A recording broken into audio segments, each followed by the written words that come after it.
So when you think about it, maybe it's a collective consciousness that had a change in the earth itself.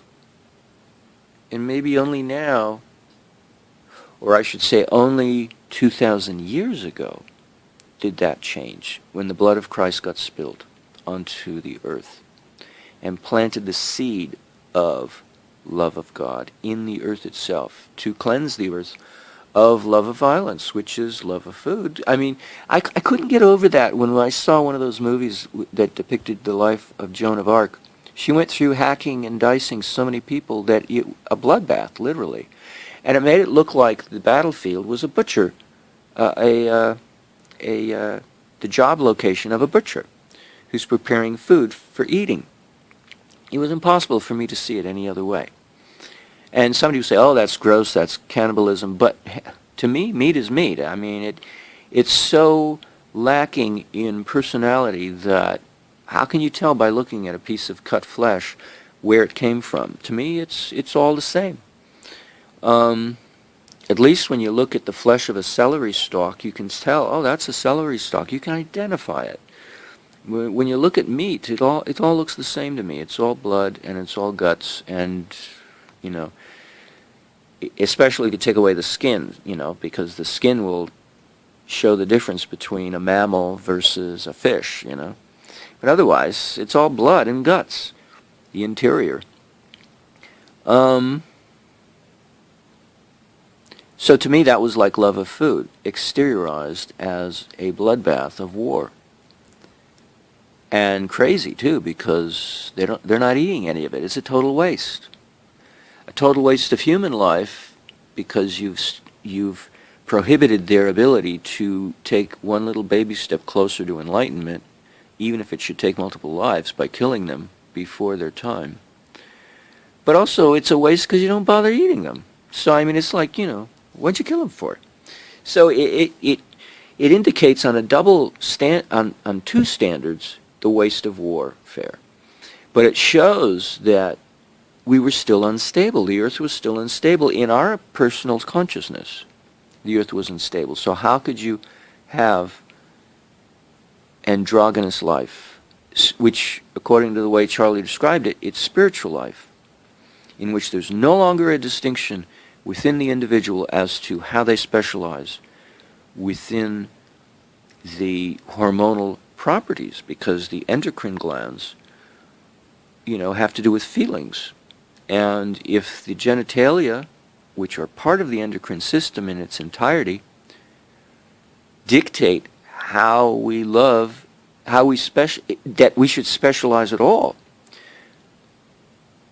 in terms of what we love, then we're not spiritual as a race in our physiology, because we are not whole.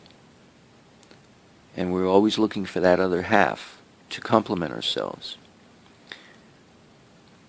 But wholeness is the ability to incorporate love of food and love of God and not have a distinction between them. Because you don't see... now here's the next question then. We don't see it in our lifetime, because everybody born of woman, they're not breatharians, right? But what if they become breatharians? That might be how androgyny works, on the basis of breatharianism. Because then it's not a question of what you love, because you don't use food. You just breathe. So there's been a tradition in which it is stated that the redwood forest of California were the domain, the habitation of a race of humans who were breatharians, and they developed the redwood forest specifically for the purpose of inhabiting there. So you see, there was a love of food, but it was strictly raw and not even food that was eaten through the mouth. It was inhaled. So my father was doing two things. He was trying to starve us on a raw food diet and take in an artificial aromatherapy that was cooked I guess he had the seed in his brain of breatharianism. Love of God in which there is no food question. There's no question of love of food, which had the effect of arresting the ability for my mother to carry a new life to term.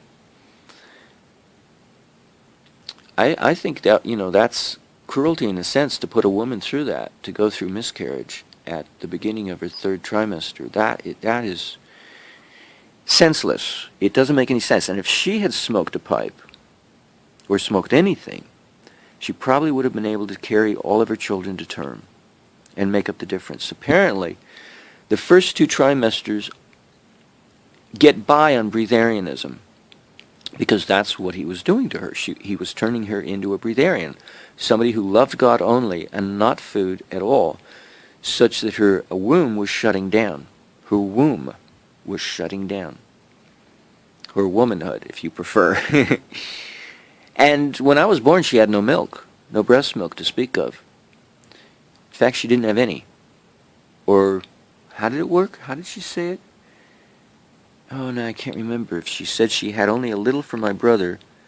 That's right. No, she said she had a little for my brother, but for me she had none. So the breast shut down before the womb shuts down. So the progression of starvation starts in the brain and works its way downward toward the crotch.